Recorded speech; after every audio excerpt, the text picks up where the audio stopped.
Halo semuanya, kami dari kelompok 24 akan mempresentasikan tugas akhir dari mata kuliah Digital Society, yaitu pemanfaatan teknologi digital untuk transformasi desa. Berikut adalah anggota kelompok kami.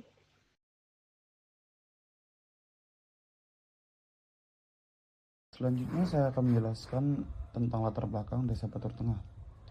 Desa Batur Tengah adalah desa yang terletak di Kecamatan Kintamani, Kabupaten Bangli, Bali, Indonesia, dengan populasi sekitar 2.746 jiwa. Desa Batur Tengah memiliki potensi wisata alam karena berada di kawasan gunung dan danau Batur. Desa ini juga kaya akan budaya lokal serta memiliki peluang pengembangan ekonomi kreatif masyarakat, khususnya di sektor pariwisata berbasis komunitas. Ada pula permasalahan yang terdapat di Desa Batur Tengah, yaitu kurang efektifnya promosi wisata di Desa Batur Tengah, sulitnya akses layanan administrasi desa, dan juga produktivitas ekonomi warga yang belum optimal. Aktivitas warga desa Batur Tengah. Yang pertama, yaitu administrasi dan pelayanan desa masih dilakukan secara manual dan berbasis dokumen fisik. Yang kedua, yaitu promosi, potensi wisata dan usaha masyarakat masih bersifat konvensional. Yang ketiga, yaitu kegiatan ekonomi dan pendataan desa belum memanfaatkan teknologi digital.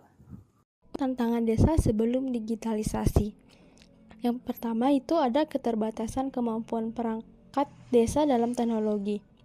Yang kedua ada mekanisme layanan masih manual.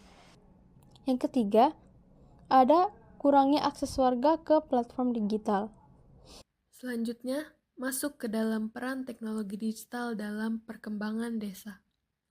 Peran yang pertama yaitu website sebagai profil desa.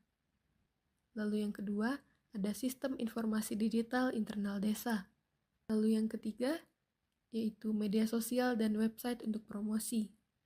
Selanjutnya, saya akan menjelaskan mengenai Sustainable Development Goals yang ke-9 atau SDG 9, yaitu infrastruktur dan inovasi desa sesuai kebutuhan. SDG ini bertujuan mendorong pembangunan desa melalui penyediaan infrastruktur yang mendukung pelayanan publik, aktivitas ekonomi, dan kesejahteraan masyarakat desa. SDG ini juga menekankan pentingnya inovasi, termasuk pemanfaatan teknologi digital, agar pembangunan desa dapat berjalan secara efektif, efisien, dan berkelanjutan sesuai dengan kebutuhan masyarakat setempat. Selanjutnya adalah manfaat utama dari SDG 9, yaitu infrastruktur dan inovasi desa. Manfaat yang pertama adalah meningkatkan kualitas pelayanan publik desa, yang artinya urusan warga akan menjadi lebih cepat dan praktis. Yang kedua, mendorong inovasi dalam tata kelola desa. Lalu yang ketiga adalah memperluas akses informasi dan layanan bagi masyarakat. Lalu yang keempat, ada mendukung pengembangan potensi ekonomi desa. Yang kelima adalah mengurangi ketimpangan antara desa dan kota.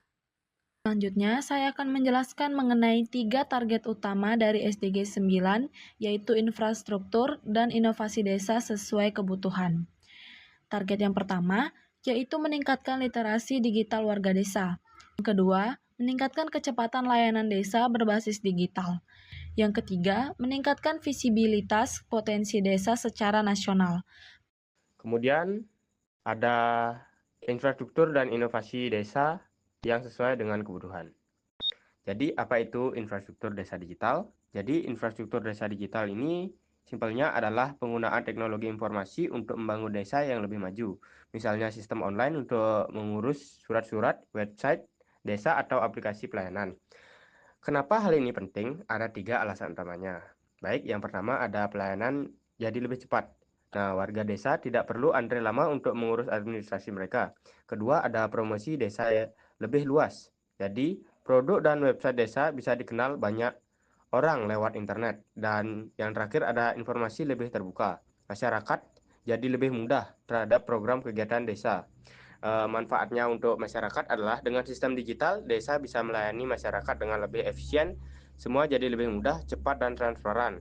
Jadi, infrastruktur desa digital adalah langkah penting untuk membuat desa kita lebih maju dan sejahtera. Masalah utama: layanan publik, proses pengurusan surat dan administrasi lambat, dokumen belum terintegrasi secara digital. Kemudian itu promosi wisata, belum optimal promosi budaya dan potensi desa secara digital, rendahnya daya saing di dunia maya. Selanjutnya, relevansi SDG dalam mengatasi permasalahan desa. Yang pertama, dengan adanya pelatihan digital. Yang kedua, penggunaan sistem informasi desa mempermudah dan mempercepat layanan administrasi, seperti pengurusan surat dan data kependudukan. Yang ketiga, website dan media sosial desa membantu memperkenalkan potensi desa, seperti wisata dan produk lokal kepada masyarakat yang lebih luas. Dengan cara ini, peluang ekonomi desa dapat meningkat. Jadi secara keseluruhan, digitalisasi desa sejalan dengan tujuan SDG karena mendukung pelayanan yang lebih baik, meningkatkan kesejahteraan masyarakat, dan mendorong pembangunan desa yang berkelanjutan. Peran komponen digital. Di sini dibagi menjadi dua, ada teknologi dan juga perannya. Yang pertama ada internet, perannya yaitu sebagai platform akses informasi desa. Yang kedua ada digital communication, yaitu perannya sebagai promosi budaya dan juga pariwisata. Lalu ada cloud computing, yaitu perannya menyimpan data layanan desa. Lalu ada cyber security, yaitu perannya menjaga data warga. Lalu ada digital ethics, yaitu perannya penggunaan data yang etis.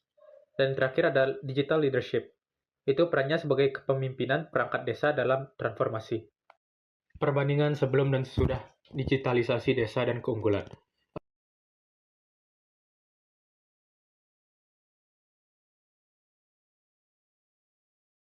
Kesimpulan, digitalisasi desa itu sebenarnya langkah yang cukup penting untuk mendukung pembangunan desa yang berkelanjutan. Dari studi kasus di Desa Batur Tengah, bisa kita lihat bahwa penggunaan teknologi digital membawa banyak manfaat. Pelayanan publik jadi lebih cepat dan mudah. Potensi desa bisa dipromosikan lebih luas dan tata kelola pemerintahan desa juga lebih tertata. Penerapan digitalisasi ini juga sejalan dengan tujuan SDG, khususnya di bidang infrastruktur inovasi desa sesuai kebutuhan masyarakat. Artinya, desa tidak hanya mengikuti perkembangan teknologi, tetapi juga menyesuaikan dengan kondisi dan kebutuhan warganya.